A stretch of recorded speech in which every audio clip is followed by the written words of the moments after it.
世界上有好多愚蠢嘅人，以為自己百毒不侵，任性地飲烈酒、吸雪茄、狂吃甜食，並喺食物上拼命撒鹽。不過有一啲食物看似冇問題，但往往亦都可能致癌。假如你害怕身體癌變，身邊朋友可能會熱心告知你要服用某啲保健食品嚟預防癌症。講得出當然要有根據。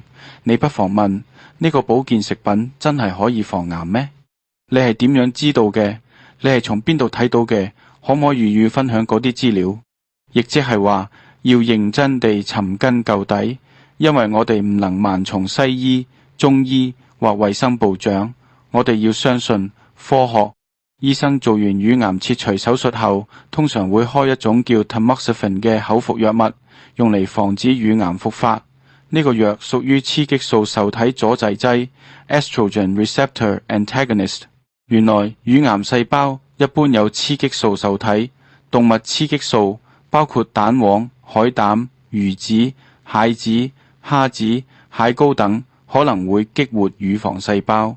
食少量仲可以，但如果一板一板地食海膽，便可能會谷起乳癌。